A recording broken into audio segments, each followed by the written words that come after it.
Your Honor, she's emotionally unstable, financially incompetent, and fundamentally unfit to raise a child. That's what my ex's lawyer said about me, right there in the courtroom, loud, clear, every word like a knife. I sat frozen, gripping the edge of my seat, staring at the man who once promised to love me forever. He didn't even look my way, just kept his arms folded like he was proud of what his attorney was saying. I glanced at my son, Jaden, 8 years old, feet barely touching the floor in the gallery bench behind me, sitting next to my sister. He was quiet, but his hands were clenched into little fists in his lap. He was listening to every word. My heart sank. The judge didn't say anything right away. He just nodded slowly, flipping through his notes like he was absorbing it all. The silence that followed was suffocating. That nod, it felt like a verdict before the ruling was even spoken. As if everything I had poured into raising my son meant nothing. Like my exhaustion made me unfit. Like my broken bank account made me a bad mother. Then, something happened. Something no one expected. Jaden stood up. He didn't ask for permission. He didn't wait to be invited. He just stood up with this fire in his eyes I had never seen before, not even when he was mad about losing his toy dragon. And in the clearest voice, he said, "My mom raised me without his money, without his help. She worked 3 jobs just to keep us going. She never gave up. I love her more than anyone in the world." You could hear the air leave the room. Every head turned. The court clerk stopped typing. Even the judge blinked like he wasn't sure he heard correctly. My son kept standing there, brave, honest, unshaken, no script, no coaching, just his truth. That's when everything changed. Before that courtroom, before the judge and the lawyers and the silence that followed my son's words, I was just a mom doing the best I could with what I had. My name is Selene Harper. I'm 32 years old and I live in a small 2-bedroom apartment just outside Columbus, Ohio. It's not fancy. The walls are thin, the carpets are old, and the heater rattles every time it kicks on. But it's clean, it's warm, and it's home. I've been raising my son, Jaden, on my own since he was 4 months old. His father, Brandon, left us when I was still recovering from a C-section. He said he wasn't ready to be a father. Just packed a duffel bag, left a voicemail, and stopped answering my calls. The last thing he said to me was, "You'll be better off without me." He was wrong, but not in the way he meant. He thought leaving would free me. All it did was light a fire in me I didn't know I had. At first, I was terrified. I had no real savings, no family close by, and no idea how I was going to raise a child alone. I was 24 with no degree, just a high school diploma and a few community college credits. I had worked retail before Jaden was born. After Brandon left, I applied to every job I could find within bus distance of our apartment. I landed 3. Weekday mornings at a diner, evenings at a dental clinic as a front desk receptionist, and weekend shifts walking dogs for a local service app. I didn't sleep much that first year. I learned how to power nap during Jaden's nap times, how to budget groceries to the dollar, and how to make a single box of pasta last 3 meals. But somehow, we made it work. Jaden grew. So did I. He's always been a quiet kid, but not shy. Just thoughtful. He watches people. He picks up on tone, on mood, on the little things. When he was 5, he asked me why I always looked tired. I told him it was because I worked a lot. He nodded and handed me his favorite stuffed bear to keep me company when I couldn't sleep. Those years were hard, but they were ours. I taught him how to read, how to tie his shoes, how to tell the truth even when it's hard. He taught me patience, resilience, and how to laugh again when everything felt heavy. I never badmouthed his father to him. I wanted Jaden to make up his own mind. Every now and then he'd ask where Brandon was, and I'd say, "He's not here right now, but you have me." Jaden would hug me and say, "That's enough." Then one day, Brandon came back, out of nowhere. It had been almost 4 years since I'd heard from him. He showed up at my work, clean-shaven in a tailored coat, smiling like we were old friends catching up. I didn't even know how to look at him.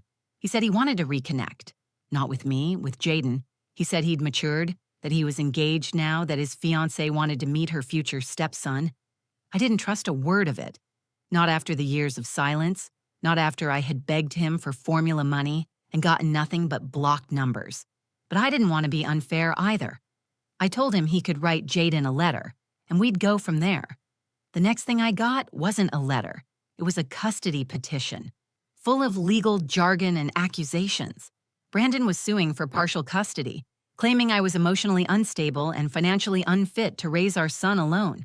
I laughed when I first read it, laughed in that shocked, shaky kind of way when something is so absurd it feels like a joke. I couldn't believe it. This man, who hadn't bought a single diaper, was now claiming I wasn't stable enough to be a mother. I scraped together what I could and found a public defender willing to represent me. She was kind but overworked. I felt like I was walking into a storm barefoot, holding Jaden's hand, praying we wouldn't get blown away. The night before court, I tucked Jaden into bed like always. He asked why I looked nervous. I told him, "Tomorrow is an important day, baby, but I'm going to be okay. You're safe." He looked at me for a long second and said, "You always say that when you're scared." He was right. I was scared. Not because I thought Brandon could prove I was a bad mother, but because I knew how the world often listens to money, not truth. Brandon had lawyers. I had a file folder of pay stubs, a list of neighbors willing to vouch for me, and my son's drawings taped to the fridge. But I also had something stronger than all of that. I had raised a boy who knew the truth, who had seen it, who had lived it with me.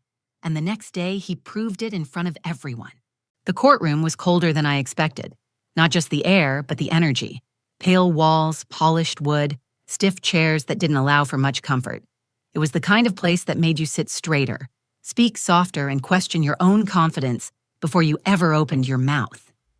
Brandon showed up in a tailored navy blue suit, the kind that fit too well to be off the rack. He sat at the polished oak table beside his attorney, a sharp woman named Carla with perfectly ironed slacks and a voice that sounded like it was trained to win. His fiancée sat behind him, legs crossed, sunglasses perched on her head like this was just another brunch stop. I wore my one good blazer, the one I used for job interviews. It had a thread loose at the cuff, but I'd pressed it the night before. Jaden sat in the gallery with my younger sister, Mia. She had driven in from Cincinnati to help watch him, her hand resting gently over his as he watched the room like it was a movie he didn't want to be part of. When the judge entered, everyone rose. I stood with my heart thudding in my chest, trying to breathe evenly. My lawyer, Danielle, whispered to me, "Stay calm, just answer directly. Let them talk. We'll speak when it's time." Then the hearing began. Brandon's lawyer opened with a summary that made me feel like I was being reintroduced to the world as a stranger. She spoke clearly, confidently, and with a precision that made everything sound more dangerous than it was. She called me financially volatile and emotionally erratic. She used words like unstable home environment and pattern of inconsistency. She talked about my 3 jobs as though they were proof I couldn't provide structure, not as evidence of how hard I worked to survive. She claimed Jaden lacked routine male guidance and that Brandon's presence would provide the balance he was missing. Brandon didn't say a word. He just sat there, hands folded, nodding every few minutes as if everything being said was reasonable and measured. Like he wasn't the same man who disappeared when Jaden was still in diapers. Like he wasn't the one who had never sent a birthday card, never called on Christmas, never once asked how our son was doing until his life looked good enough to show him off. When it was our turn, Danielle pushed back. She presented my work records, statements from neighbors, and my childcare schedule. She made it clear that Brandon had contributed nothing financially or emotionally to Jaden's upbringing. She reminded the court that I hadn't just raised a child. I had raised a good one, smart, kind, attentive. But then came the cross-examination. Carla came at me with questions designed to rattle me. She brought up a bounced rent check from 2 years ago, asked if I had ever been in therapy, questioned whether rotating caregivers, my neighbor on Mondays, my sister when she visited, created inconsistency in Jaden's life. Every answer I gave felt like I was handing her another stone to throw.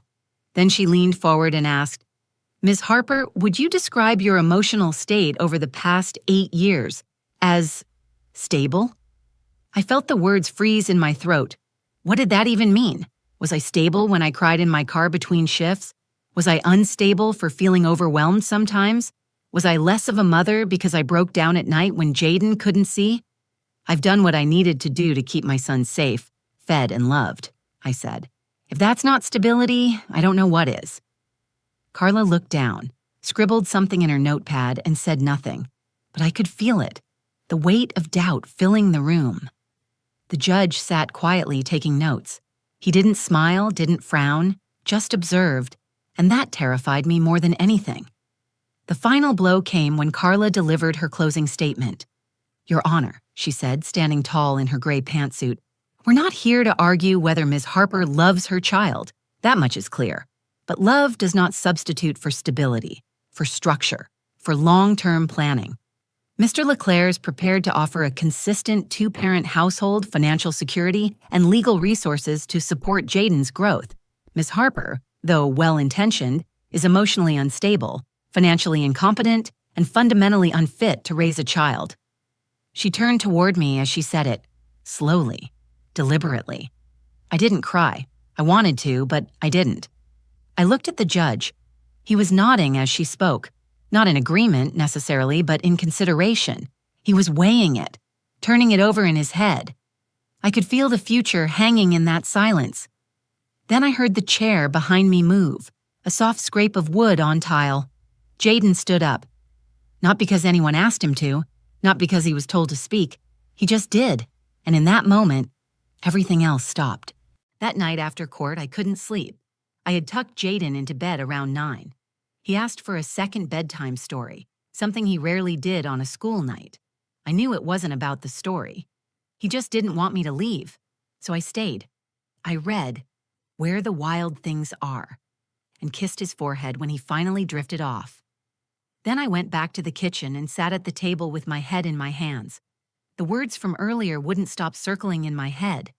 Emotionally unstable, financially incompetent, fundamentally unfit. I had been called names before. I had been criticized, judged, whispered about by strangers who thought they knew what kind of mother I was because I paid with coins at the grocery store or picked Jaden up 5 minutes late from aftercare. But hearing it like that, in a courtroom, with my future as a mother hanging in the balance, was different. I stared at the old clock above the stove and asked myself the question I'd been avoiding. What if they believed her? What if everything I had sacrificed didn't matter? Around midnight, I heard footsteps. Jaden was standing in the hallway, rubbing his eyes, clutching the hem of his pajama shirt. "Why are you awake?" I asked, keeping my voice soft. "I had a bad dream," he said. "You were crying in it." He came over and climbed onto my lap, just like he used to when he was little. He was getting too big for that now, but he knew I needed it. I wrapped my arms around him and rested my chin on the top of his head. "I'm okay," I whispered. "Just a long day." Jaden pulled back and looked up at me. "Is the judge gonna take me away?" I felt something break inside me when he said that. The fact that an 8-year-old even had to think about something like that. "No," I said firmly. "No one is taking you away. We're a team. That doesn't change." He studied my face for a long second. "You looked really sad today, when that lady said all that stuff about you." I nodded. "It hurt, but I'm not sad because of her. I'm just tired of fighting so hard for things that should already be mine." Jaden leaned his head on my shoulder. Then he said something I didn't expect. "Can kids talk in court?" I pulled back, confused. "Why?" "Because if the judge heard me, he'd know she was lying." I blinked. "What would you say?" Jaden shrugged like it was obvious. "I'd tell him you do everything. You make breakfast even when you're late. You sing when you clean even though your voice is weird. You always make sure I have socks without holes. And you work hard, really hard. He should know that."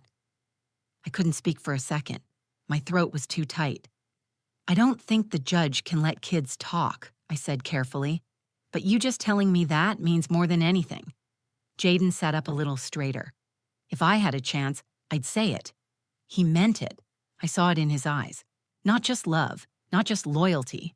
Purpose. I kissed the top of his head. "Go get some sleep. We'll figure everything out tomorrow." But that night, I lay awake thinking about what he said. I thought about how many times I had told him, "Use your voice." Whether it was at school when something wasn't fair, or at home when he had a problem. I had always taught him to speak up, to be kind but strong, to never let someone else's story replace the truth. I also thought about Brandon, how easily he sat there, letting someone else destroy me without blinking. How quickly he stepped back into our lives, not because he missed his son, but because it was convenient. and how even now, he didn't see Jayden as a real person, just a symbol, a talking point, a photo opportunity. The next morning, I got Jayden ready for court like I had the day before. Same collared shirt, same clean sneakers, but something was different. He was calm, focused, like he had already decided what kind of day it was going to be. I wasn't expecting anything to change. I still believed the system would favor the man with the money, the polished lawyer, the life that looked good on paper. But I also knew I wasn't going to back down. Jayden slipped a folded paper into my purse when we were leaving. "What's this?" I asked. "Just something in case I don't get to talk." When I opened it later, it said, "My mom is everything to me. She never gave up. That's all they need to know." At that moment, I didn't care what the judge decided. I had already won where it mattered. Then came the courtroom. Then came the moment Brandon's lawyer made her final strike, calling me unfit for the third time. And that was when Jayden stood up, not because anyone asked him to, not because I told him to. He stood because he had something to say, and he wasn't going to let anyone else speak for him. The courtroom had gone quiet.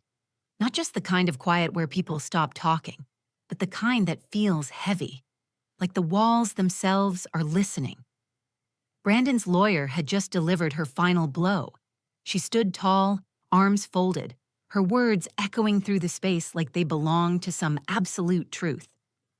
Emotionally unstable, financially incompetent, fundamentally unfit to raise a child.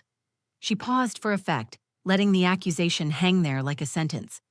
The judge leaned back in his chair, fingers steepled, nodding slowly as he looked through his paperwork. He didn't make eye contact with me. That scared me more than anything that had been said all day. I felt my stomach tighten. My hands gripped the edge of the table. I didn't want to cry, not here, not in front of them. I swallowed the anger, the humiliation, the fear. I turned slightly to glance at Jayden, who was sitting behind me with my sister.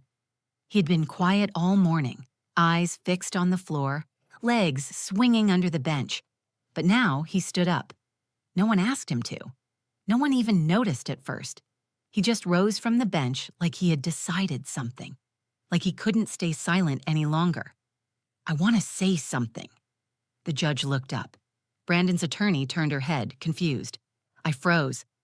"Jayden," I whispered, but he had already stepped forward. The judge cleared his throat. "Young man, this isn't typically allowed." Jayden didn't wait. He looked right at the judge and spoke with a voice that was steady, clear, and louder than I'd ever heard from him. "My mom raised me without his money, without his help. She worked 3 jobs. She walked to work when our car broke down. She made me dinner even when she didn't eat. She never gave up." The judge's expression shifted. Brandon sat up straighter. His fiancé's jaw tensed. Jayden kept going. "She always shows up, for school stuff, for everything. When I'm sick, when I'm scared, when I'm happy, she's there, not him. I only saw him twice before this, and one time I was too little to remember. He didn't help raise me, she did. She's the only parent I know." The room was silent, the kind of silence that feels sacred. The bailiff looked to the judge, unsure whether to intervene, but the judge raised a hand and said quietly, "Let him finish." Jayden's eyes were locked on the judge now. "I don't want to live with him. I don't even know him, but I know her, and I love her. And she's a good mom, the best one. So I don't think it's fair for someone to say she's not good enough just because she's tired or doesn't have a lot of money." He stood still, chest rising and falling fast, but his voice didn't waver. "She's more than good enough. She's everything." Then he stepped back, returned to his seat beside my sister, and sat down. No one moved for several seconds. It felt like the entire courtroom was frozen in place. The judge finally leaned forward, adjusting his glasses. He looked down at his papers, then back at me, then to Brandon, then to the attorney. "I've heard enough," he said. Brandon's lawyer started to object, but the judge cut her off. "I've made my decision." He looked at me directly now for the first time since we'd started. "This case is focused on financial hardship, emotional endurance, and household structure. But what's been clearly demonstrated today is love, presence, and resilience. I find no grounds to modify the existing custody arrangement. Primary custody will remain with Ms. Harper. Mr. Leclerc may petition for supervised visitation to be reviewed at a later date." He paused. "And I commend the child for speaking from the heart. His words have been noted in the record." I didn't hear anything after that. My body went numb. My head dropped into my hands, and I let out a single breath I'd been holding for months. I wasn't crying. Not yet. I was just trying to believe what I had heard. We had won. Not because I had the better lawyer. Not because I had more money or proof or legal firepower. We had won because my son told the truth. Because he stood up in the face of adults in suits and said exactly what he saw, exactly what he felt. And for once, someone in authority listened. Brandon didn't look at me as he left the courtroom. He didn't even glance at Jaden. His fiancée walked 2 steps ahead of him, avoiding eye contact with everyone. The strength in their side of the room had cracked. There was no more performance left to hold up. Jaden reached for my hand as we walked out into the hallway. His fingers laced through mine, and he looked up at me like nothing unusual had happened. "I meant what I said," he told me.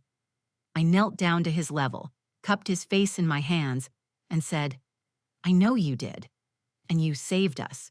The day after the court ruling, I woke up to quiet. Not silence from fear, like I had felt in the days leading up to the hearing, but a kind of stillness that felt earned. I didn't rush out of bed to pack a lunch or check the calendar or count my bus fare. I just laid there for a few minutes, watching sunlight creep across the ceiling. Jaden was still asleep in the next room. He had crawled into my bed after his bath the night before, curled up beside me with one arm across my chest. He hadn't said much when we got home from court, just climbed into his pajamas, brushed his teeth, and asked for a hug that lasted longer than usual. There was a peace in our home I hadn't felt in a long time. A weight had lifted. And it wasn't just because we had won. It was because my son had seen everything I tried to shield him from and chose to speak anyway. For years, I tried to protect Jaden from the harder truths. I didn't want him to carry my pain, my struggle, or my exhaustion. I wanted him to have a childhood that felt as normal and soft as I could possibly give. But children always know more than we think. He saw me working those double shifts. He saw me counting coins. He heard me whispering to myself late at night in the kitchen, trying to make rent stretch without panic. And yet, what he chose to remember, what he chose to tell that courtroom, was love. He told them the truth I was too tired and too outmatched to explain. After the ruling, Brandon didn't try to talk to me. He didn't come over or send a message. He left the courtroom quickly and quietly, his lawyer walking 3 steps behind him. A few weeks later, his petition for visitation expired without renewal. He hasn't reached out again. Part of me still wonders why he came back in the first place. Maybe it was guilt, maybe it was image, maybe it was convenience. But I know now that it never had anything to do with Jaden. Not really, because if it had, he would have shown up long before court documents arrived in the mail. Mia stayed with us a few extra days. She cooked, did dishes, and watched movies with Jaden while I caught up on sleep. When she left, she hugged me and said, "He didn't just defend you. He proved you raised him right." Those words stayed with me. I didn't have the kind of childhood I wanted Jaden to have. My mother was strong but emotionally shut down. My father left when I was 11. I learned early on that being needed wasn't the same as being loved. I promised myself that when I became a parent, I would do things differently. I wouldn't disappear. I wouldn't break down in front of my child. I would show up every day, no matter what. And that's what I did. I didn't raise Jaden in a big house. He never had brand-name shoes or the latest game consoles, but he had my time, my laughter, my listening ear. He had dinners made from scratch with whatever we could afford. He had mornings where I walked him to school even if I hadn't slept. He had bedtime stories, kisses on the forehead, and the kind of love that comes from deep in your bones. That's what he stood up to protect. It taught me something I'll never forget. We spend so much of our time as mothers trying to prove we're doing okay. We compare ourselves. We worry about how things look. We apologize for not having more to give. But children don't remember what brand of cereal was in the cabinet. They remember how you looked at them when they were scared, how you showed up, even when you had nothing left. Jaden reminded me that being enough isn't about perfection or money or resumes. It's about presence, consistency, heart. Now, months later, things are still hard. I still work long hours. I still juggle bills and stretch paychecks. But I don't carry the same doubt. I don't question if I'm good enough for my son, because I know I am. And more importantly, he knows it too. He's doing well in school. He's taking piano lessons now, thanks to a discounted program our neighbor told me about. He still writes little notes and folds them into my purse before I leave for work. Some say, love you. Others say, you got this. And sometimes, when I find them halfway through a rough shift, they're the only thing that gets me through the next hour. I keep the note he tried to give me before court folded in my wallet. The one that said, my mom is everything to me. She never gave up. That's all they need to know. That's the truth I live by now. And if you're out there, a mother holding everything together while the world keeps trying to tear you down, I hope you remember this. Your child sees you, even when no one else does. If this story touched you even just a little, please take a moment to like the video. It tells the platform that these kinds of stories matter. If you know someone who's fighting their own silent battle, share this with them. Let them know they're not alone. I'd love to hear your thoughts in the comments. Whether you've been through something similar or just want to say hi, I read every single one. And if stories like this speak to your heart, subscribe to the channel. There's more truth, strength, and healing ahead, and I'd love to have you with me for it.